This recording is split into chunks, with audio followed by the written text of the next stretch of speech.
आप सुन रहे हैं कहानी कारिका और ये है एक नई मिस्ट्री सीरीज बूझो तो जाने। आज की कहानी सिर्फ सुननी नहीं है, बूझनी है, क्योंकि इसका जवाब कहानी के अंदर ही छुपा है। शुक्रवार शाम 6:30 बजे दिल्ली के एक हाई एंड ज्वेलरी शोरूम में एक कस्टमर ने एक डायमंड नेकलेस सिलेक्ट किया।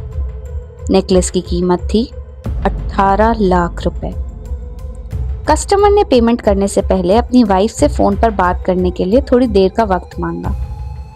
शोरूम के मैनेजर रोहित ने नेकलेस को कस्टमर के सामने एक ट्रांसपेरेंट ट्रे में रखा और कहा, आप आराम से बात कर लीजिए, मैं इसे सेफ में रख देता हूँ। रोहित नेकलेस लेकर शोरूम के अंदर एक छोटे लॉकर रूम में गया। 6:42 PM पर नेकलेस लॉकर नंबर 27 में रख दिया गया। लॉकर रूम में 2 लॉकर्स थे, 26 और 27। दोनों इलेक्ट्रॉनिक लॉक से प्रोटेक्टेड थे। लॉकर 27 का एक्सेस सिर्फ ओनर विक्रम और मैनेजर रोहित के फिंगरप्रिंट से होता था।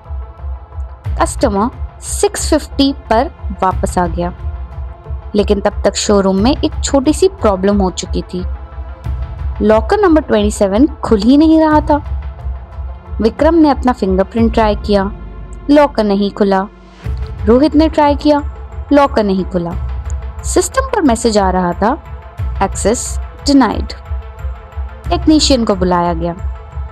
उसने इलेक्ट्रॉनिक लॉक का पैनल ओपन किया और तब पता चला कि लॉकर के अंदर नेकलेस था ही नहीं। ना कोई लॉक टूटा था, ना लॉकर का डोर डैमेज था और इलेक्ट्रॉनिक सिस्टम के अकॉर्डिंग लॉकर 27 को 6:42 PM के बाद एक बार भी नहीं ओपन किया गया था। पुलिस ने शोरूम में उस वक्त मौजूद 4 लोगों से पूछताछ की। Vikram, the owner. विक्रम का कहना था, मैं 6:30 से 7 बजे तक अपने ऑफिस में था। मैं शोरूम के फ्लोर पर गया ही नहीं। उसके ऑफिस और शोरूम के बीच एक ग्लास पार्टीशन था। Rohit, the manager. रोहित ने कहा, मैं 6:42 पर नेकलेस लॉकर में रखने के बाद सीधा बिलिंग काउंटर पर आ गया था। Neha, the cashier. नेहा ने कहा, मैं 6:35 से 6:55 तक कैश काउंटर पर थी। बीच में मैं सिर्फ प्रिंटर से इनवॉइस लेने गई थी। और चौथा, Sameer, the security guard. Sameer entrance पर ड्यूटी पर था। उसने कहा, 6:30 के बाद कोई भी एम्प्लॉय शोरूम से बाहर नहीं गया। सिर्फ कस्टमर की वाइफ 6:50 पर अंदर आई थी। पुलिस ने सीसीटीवी फुटेज चेक की और यहाँ केस और इंटरेस्टिंग हो गया। 6:42 पर रोहित लॉकर रूम में एंटर करता है। उसके हाथ में डायमंड नेकलेस है। 6:44 पर रोहित बाहर निकलता है। उसके बाद लॉकर रूम में कोई भी एंटर नहीं करता। सीसीटीवी में सब कुछ क्लियर था, लेकिन फिर एक स्ट्रेंज डिटेल सामने आई। 6:44 पर रोहित लॉकर रूम से बाहर निकला और उसके दोनों हाथ खाली थे। पुलिस ने लॉकर रूम दोबारा सर्च किया। लॉकर 27 के पास फ्लोर पर एक छोटा ट्रांसपेरेंट प्लास्टिक स्लीव मिला। ऐसे स्लीव्स शोरूम में ज्वेलरी के बारकोड टैग्स रखने के लिए यूज होते थे। स्लीव पर एक हैंड रिटन नंबर था, 27, लेकिन नेकलेस का ओरिजिनल बारकोड टैग मिसिंग था। फिर पुलिस ने बिलिंग सिस्टम चेक किया। 6:42 पर नेकलेस को लॉकर 27 में डिपॉजिट करने की एंट्री हुई थी, लेकिन डिपॉजिट एंट्री के साथ एक और piece of information automatically record होती थी, वेट। उस नेकलेस का वेट था 84.6 ग्राम्स। पुलिस ने शोरूम की इन्वेंट्री रिकॉर्ड्स चेक किए। नेकलेस का रजिस्टर्ड वेट तो 84.6 ग्राम्स ही था।